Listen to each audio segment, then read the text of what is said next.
33년 공무원 생활 끝 61세에 깨달은 충격적 진실. 연금만 믿다 망했다. 아, 난 연금 나와서 괜찮아. 33년간 성실하게 공무원으로 일해온 61세 박 선생님의 입에서 은퇴 전 자주 나왔던 말입니다. 집도 있고 자녀들 교육도 마쳤고 매달 연금 180만 원이 꼬박꼬박 나오니 노후는 걱정 없다고 믿었죠. 그런데 은퇴 1년. 박 선생님은 말합니다. 연금만 믿은 내가 바보였어. 삶이 이렇게 허전하고 빠듯할 줄 몰랐어. 이 이야기가 낯설지 않다면 아마 당신도 은퇴를 앞두고 있거나 이미 퇴직 후 새로운 삶의 벽에 부딪히고 있는 중일 겁니다. 연금은 든든한 기둥이지만 삶을 지탱하는 전부는 아니다. 사람들은 공무원 안정된 노후라는 착각을 많이 합니다. 물론 민간 기업보다 비교적 보장이 잘 되어 있고 국민연금보다 많은 금액을 받는 경우도 있죠. 하지만 여기엔 치명적인 맹점이 하나 있습니다. 연금은 소득이지 삶은 아니다. 아무리 연금이 있어도요. 하루 24시간을 채울 누군가와 나눌 이야기, 건강을 지킬 루틴이 없으면 정신적으로 금방 무너집니다. 그리고 연금만으론 생각보다 넉넉한 삶은 어렵습니다. 이제 사례를 하나씩 볼까요? 사례 1. 공무원 퇴직했는데 하루가 너무 길어요. 박 선생님은 매일 새벽에 일어나 출근하고 민원 보고서 쓰고 후배들 챙기고 회식까지 하던 사람이었습니다. 그런데 퇴직 후엔 아무도 박 선생님을 찾지 않죠. 처음엔 좋아했답니다. 드디어 쉰다. 그런데 일주일, 한 달, 세 달이 지나면서 공허함이 밀려오기 시작했어요. 뭘 해야 할지 모르겠는 거예요. 아침에 일어나도 목표가 없고 누가 나를 기다려주지도 않고 가장 힘들었던 건 쓸모없는 사람이 된 느낌이었다고 해요. 그게 생각보다 큰 정신적 충격이더랍니다. 돈 문제가 아니었죠. 정체성이 사라진 겁니다. 이건 은퇴한 많은 사람들이 공감하는 부분이에요. 사례 2. 연금 200 나오는데 생활비가 왜 모자라죠? 65세 이 씨는 교육청에서 정년까지 근무하고 퇴직했습니다. 연금이 매달 200만 원 넘게 나오는데 이상하게 늘 돈이 모자랍니다. 그 이유는 뭘까요? 고정 지출이 많아요. 관리비, 통신비, 보험, 자녀 결혼 자금 대출 상환 등 예전 생활 수준을 그대로 유지하려고 해요. 외식, 쇼핑, 취미생활 등에서 지출을 줄이지 않았죠. 의료비는 점점 늘고 있어요. 건강검진, 약값, 치과 치료비는 별도로 큰 부담입니다. 이 씨는 말합니다. 연금만으론 숨은 유지가 돼도 삶의 품격을 유지하긴 어렵더라고요. 그래서 지금은 생활비를 줄이기 위해 이사도 고민 중이랍니다. 사례 3. 퇴직 후 6개월 아내랑 대화가 끊겼어요. 전직 세무공무원이었던 60대 김 씨는 퇴직 후 갑자기 집에만 있게 되자 아내와 자주 다투게 됐습니다. 왜 맨날 집에만 있어? 하루 종일 폰만 보냐? 밖에 나가서 뭐라도 좀 하지. 결국은 말도 안 하고 지내는 날이 더 많아졌죠.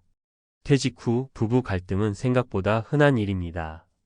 집에서 쉬는 건 좋은데 아내는 오히려 남편이 집에 있으면 피곤하다고 느끼죠. 게다가 남편은 내가 연금 벌어왔잖아 라는 생각에 서운함이 쌓이기도 하고요. 결국 김 씨는 마을 도서관 자원봉사부터 시작해 동네 문화센터에서 노래를 배우고 하루를 밖에서 보내기 시작했어요. 나가서 땀 좀 흘리고 누군가랑 웃고 이야기하고 들어오면 집안 공기도 달라지더라고요. 은퇴 후 진짜 삶을 준비하라. 여기서 우리가 배워야 할 교훈은 이겁니다. 연금은 수입의 일부일 뿐 삶의 전부가 아니다. 은퇴 후 삶의 의미, 리듬, 목표가 있어야 한다. 정신무장이 없으면 연금이 있어도 삶은 무너진다. 정신무장이란 거창한 게 아닙니다. 내가 하루에 무엇을 하고 싶은지, 어떤 모습으로 늙고 싶은지, 누구와 소통하며 살고 싶은지를 미리 그려보는 겁니다.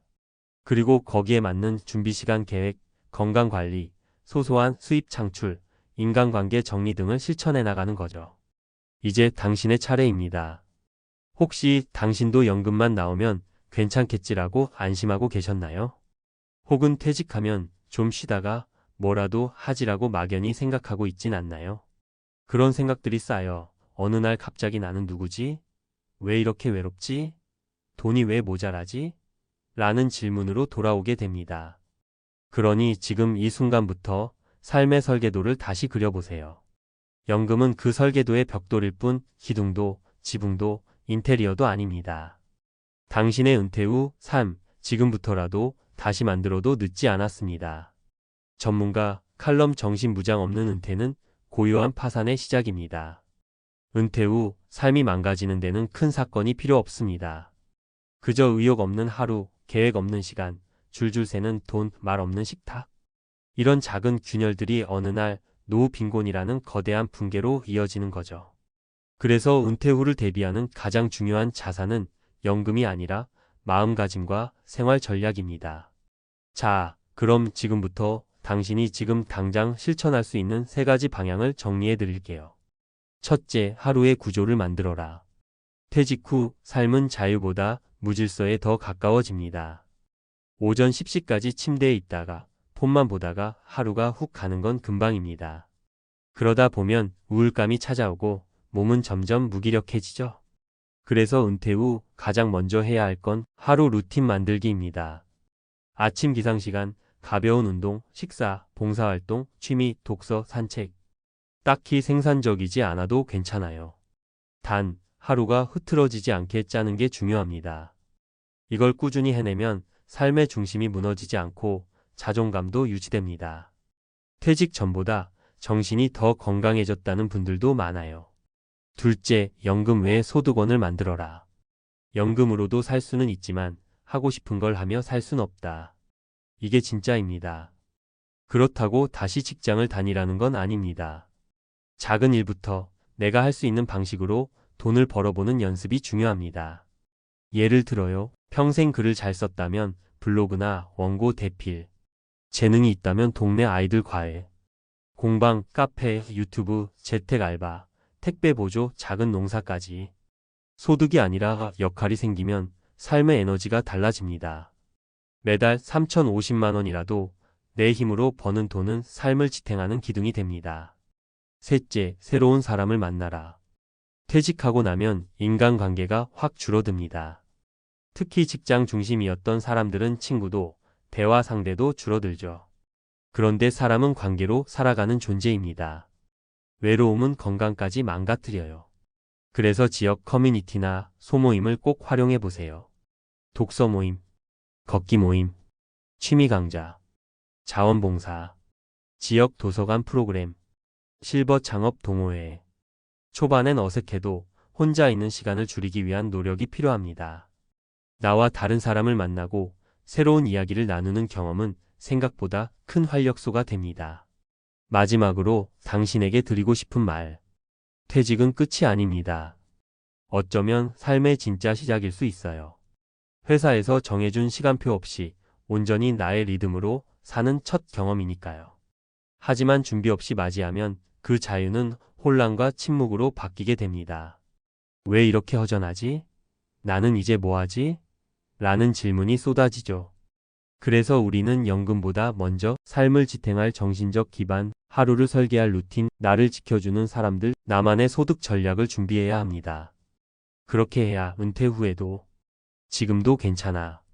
아니, 지금이 더 좋아졌어. 이 말을 꺼낼 수 있게 됩니다.